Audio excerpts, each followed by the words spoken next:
Hello, I'm FBX Toycat, and I'm sure we've all thought this before, right? But why are there not enough Minecraft videos focusing on the fundamental economic system that governs and controls our lives? This is a niche in the market that I want to fill with today's video because I'm going to be talking about the flaws and the beauties of the capitalist society that runs most of the modern day world. And it's something I wanted to talk about because I actually think Minecraft is a great place to explain all of these wonderful fundamental concepts, because there is an economic system in Minecraft and it does help to explain at least some portion of the real world system. So without further ado, let's dive straight into it, because that might sound ridiculous on the surface, but it's actually not. Because to understand capitalism, you need to understand what capital is, and you need to understand the exchange of it. Because the modern day world is based on the findings and understandings of thousands of years of human history. Since before we even had language, we've had the concepts of trading and reciprocity, etc. So let's start with the very basics of that, because trade is one of the things that can set mankind apart. Trade is something we do all sorts of times of all sorts of people for all sorts of goods, and it goes back to, again, very far back times. We can start with a simple example of like, hey, is there a situation where you can get some iron really easily, but someone else perhaps can't get iron so easily, but they can get some bells? You can give them the iron and they can give you some bells in exchange, because they're the only people who can craft bells. You as a Minecraft player cannot, whereas you might be able to find iron really easily. You might find that trade be worthwhile, you might not, but the fact is you can both trade with each other and get things you both find valuable. If I'm really good at, collecting iron, for instance, because I love mining, there's no cave update, but I think it's great so far, and you're really good at going fishing, that's just your favorite part of the game, it's what you're best at, it's what you do really well, then what we can actually do is you can take my iron and I can take your salmon, and we'll both be better off for the trade, because it's easier for me to get iron than it is for me to get salmon, and it's easier for you to get salmon than it is for you to get iron. We both benefit from that exchange, right? This is pretty simple. This is the fundamental of trades. This is something even Karl Marx understands as the underpinning of human society. It's not controversial, it's not disagreed with. Trading is a thing that is fundamentally handy for humans because of the concept of trade-off. If you can spend your time doing something you're double as good at and trade that for something that I spend my time on that I'm double as good at, the economic graph looks something a little bit like this, where basically, you can imagine the outcome where you have to do both tasks, one of which half is efficient. You can imagine the outcome where you do one task entirely, but you don't get anything of the other, so you starve or you can't make the equipment you need to survive. But yeah, this trade can not only increase the benefit for the individual, but it also increases the benefits for society, because you're pushing what society can do as a whole. You're pushing what the combination, the collective of both you can do, because as a whole, you're both producing more iron and more fish, because the person who's good at collecting iron collects iron, whereas the person who's good at collecting fish collects more fish. This is something humans fundamentally need to do, because we are specialized creatures, or at least we have been for the past, 10,000 years or so, and because of specialization, everyone can do things they're better at and benefit society as a whole for it. And although that might seem easy to explain when there's just two people, you trade the thing you have more of for the thing I have more of. Obviously, society has more than two people. Fun fact, whatever country you live on Earth right now, I guarantee the population is slightly above 2. Fact check that one for me, editor. As you can see, the population of the country he lives in has more than 2 people.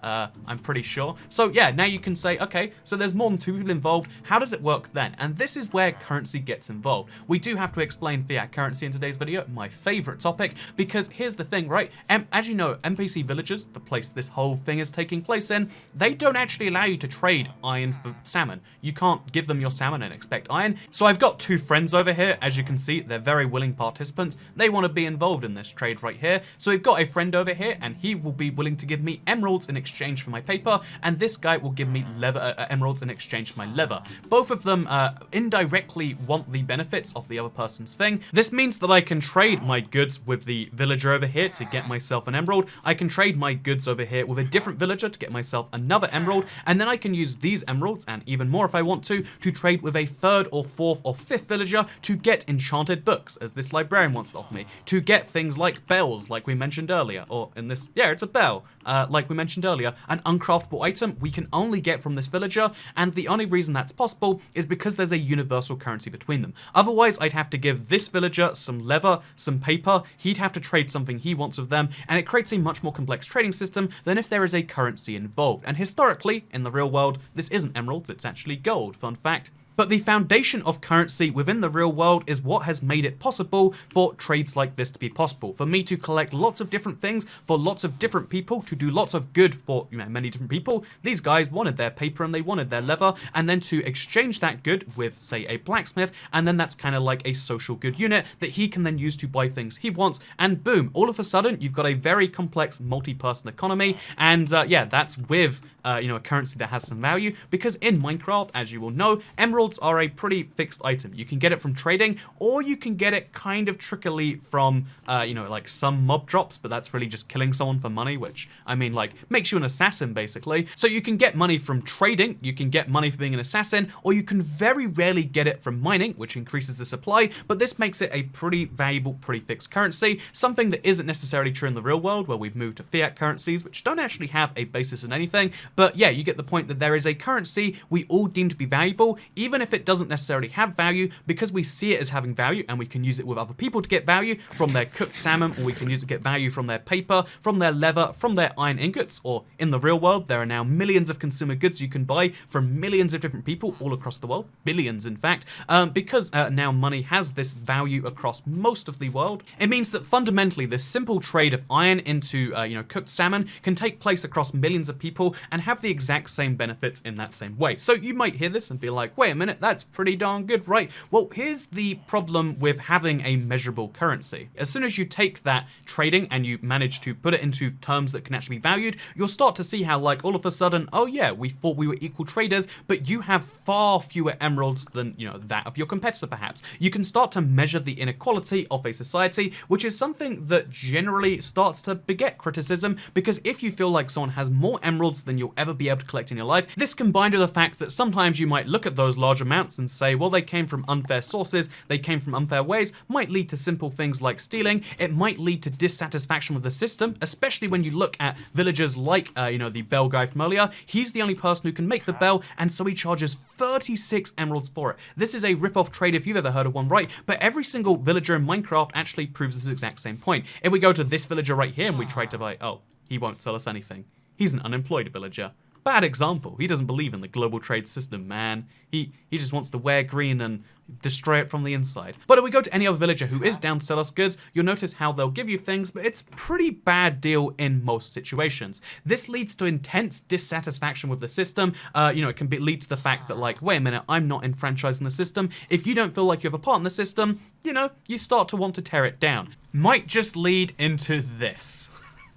Funnily enough though, I would actually take the high prices that villagers have in Minecraft, and I would use that as proof of one of the fundamentals of everything else about capitalism, that although you might look at a high price like this and say that it fundamentally makes the system unfair, it's a rip-off, etc., because in Minecraft there is no such thing as a necessity, you don't need anything, and you don't need to interact with any villager ever if you don't want to. If you're willing to pay the price, then of course, it is a fair price. If you're not willing to pay the price, then you can walk away, but it doesn't necessarily make the price unfair. Every single exchange that happens, whether it be for goods or, whether it be for currency, every single exchange that happens, if you choose to do so, is voluntary. I got something that I physically cannot craft myself in Minecraft, and in exchange, all I had to do was give up some emeralds, which I got from something that I physically can do in Minecraft, and which I might even physically enjoy, such as farming melons, or many of the other different ways you can get emeralds if you work out how to do that. There is actually a much purer trading system in Minecraft because it's impossible for both parties not to benefit from the trade.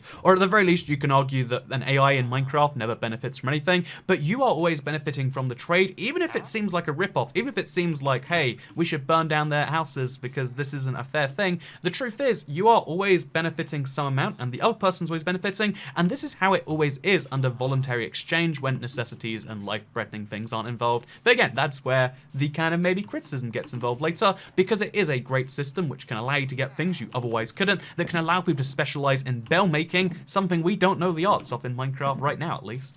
So this free trade and the value of exchange of labor and goods is something that every single economist will agree on. Free trade between countries, it's a good thing. Even the most Marxist people will agree that exchanging value from different things is generally good, unless you're the most ridiculous anarcho-primitivist person who agrees that we should all go back and just harvest crops all days. This internet we're on right now, it's silly.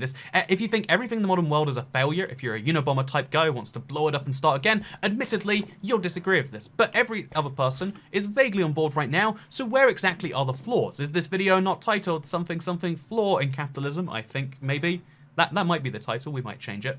So this is where the issues with the system start to come in, and some of these are great benefits that slowly develop into issues, such as economies of scale. So you know the guy who I bought the bed off for earlier for a huge number of emeralds? Well, he's been doing so good that he's managed to expand his business over to a bunch of different blacksmiths. There is a lot of him now, and they're all making pretty successful little businesses, and they all make a lot of money, and all of that money that they make has a small percentage of it going to him.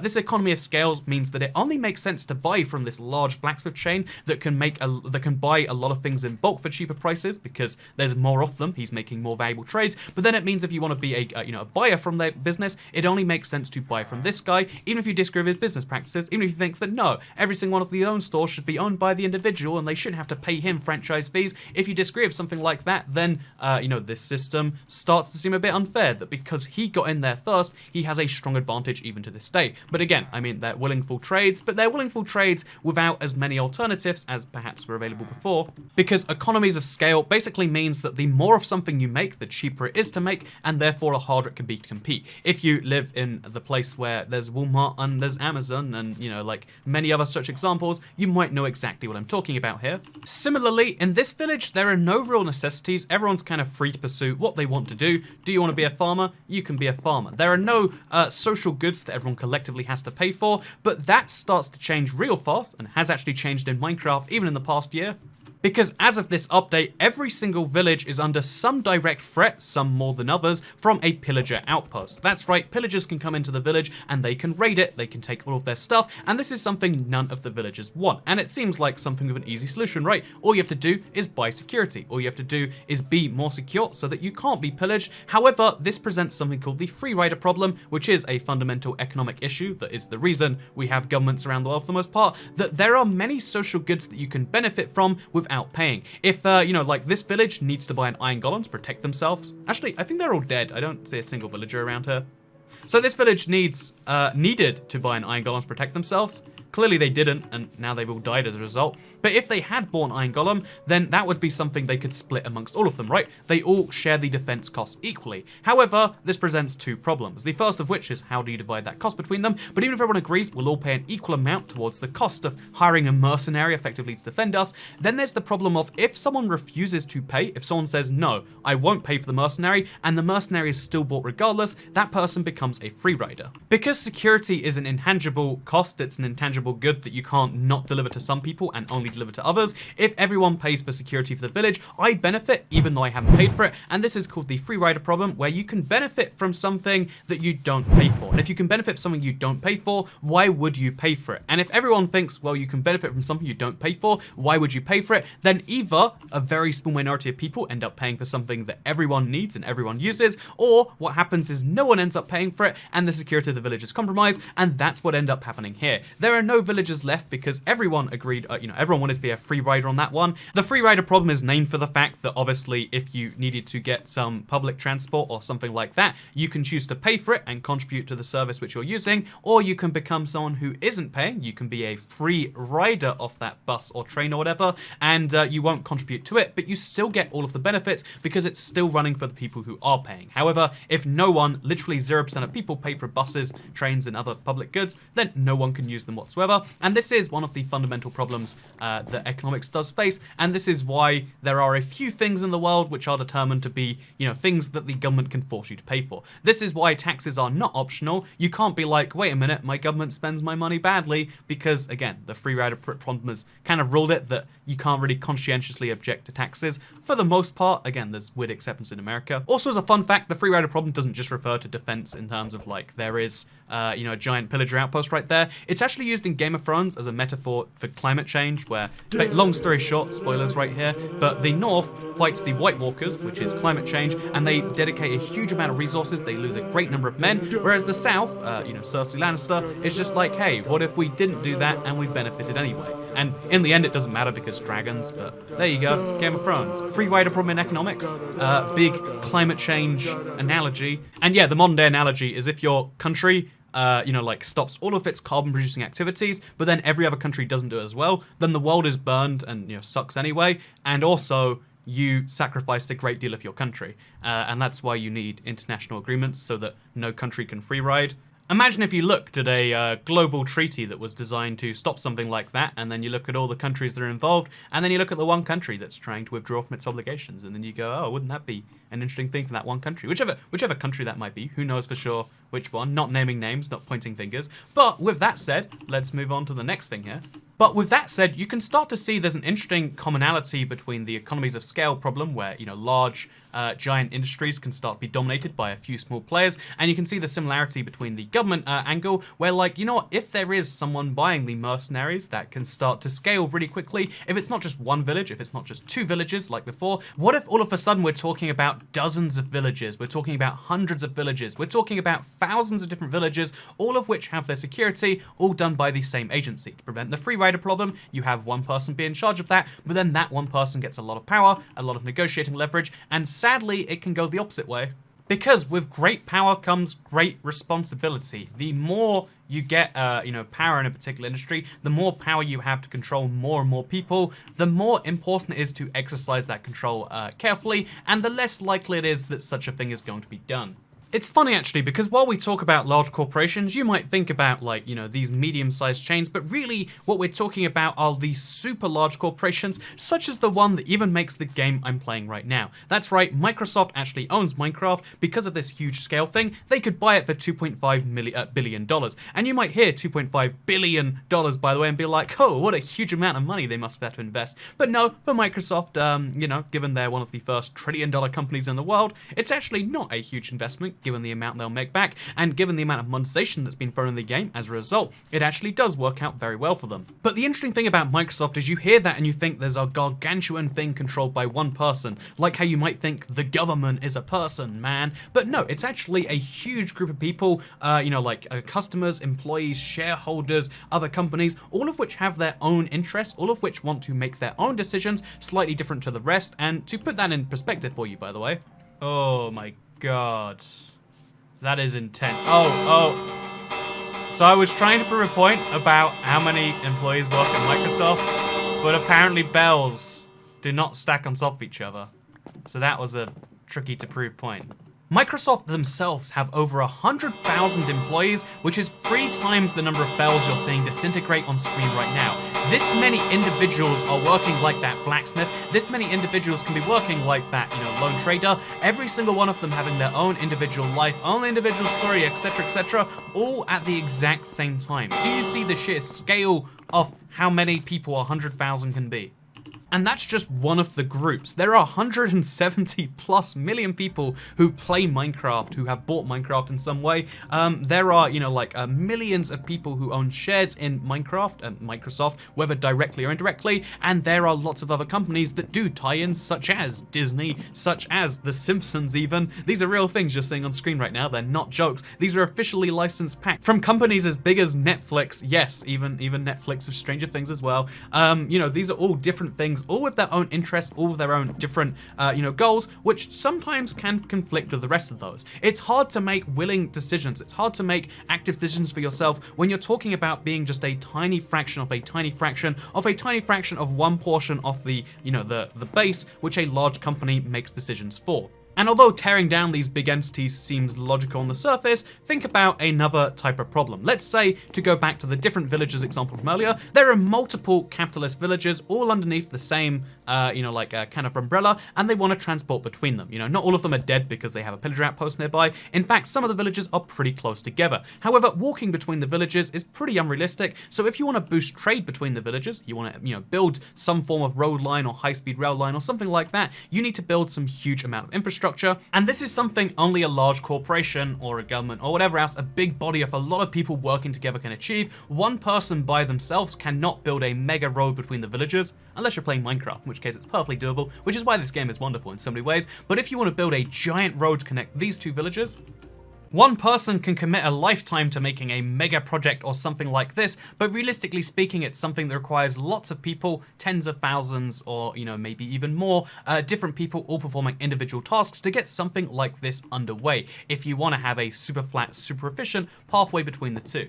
But then also you suddenly, a boat update comes out and all of a sudden you really want a super fast boatway to get between the villages. And then you also need one for minecarts because that's a way to get goods around, because you can use minecarts of chests, of course, which are roughly analogous to how railway it works for freight and stuff. But you get the point that you need all these different ways to link a thing, all these huge projects for infrastructure and stuff like that that can't realistically be done by a single person. And that's where you start to get into a different type of problem where only the super, super large companies can compete on something like this. Or even worse than that, sometimes you only get the one super, super large company, which is the localized government or whatever. And yeah, this creates a real problem because if there is no competition required, there's no need to lower prices. You know the thing about the consensual trade from earlier where, you can pay any price you want to? Every person selling you something would prefer you paid a higher price, and every person you buy something from, you would prefer to pay a lower price. I mean, if McDonald's would sell me 6p Big Macs, I would totally buy them. If, you could go to the Microsoft store and get yourself an Xbox One for 44 US cents,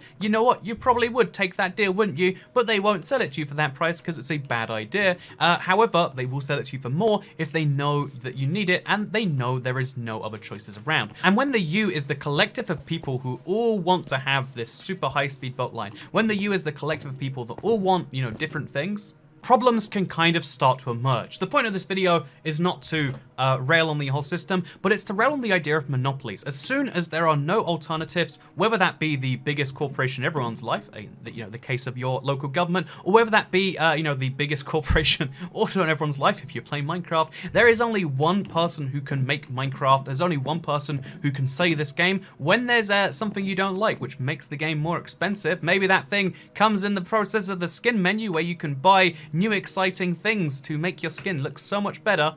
This is a real thing that you can pay $4 to $5 for. When there's more and more things like this being added, when monopolies get so big they can't functionally be unformed, things start to collapse a little bit. And yeah, this entire point in this video is to point out that a truly free market does sound entirely fair, but is slightly flawed in some way, but also the fundamental underpinning of the entire world is the benefit that comes from that earlier graph. It's just you've got to adapt it for the modern world. We have lived in a world with the level of technology and the level of scale and globalization that there is right now for a very short amount of time. Nobody has all the answers, and if someone pretends that they do, like, oh, don't you see that the whole capitalist system that's lasted us for thousands of years, that only, has certain issues in some places for a few decades, that's clearly the problem with it all.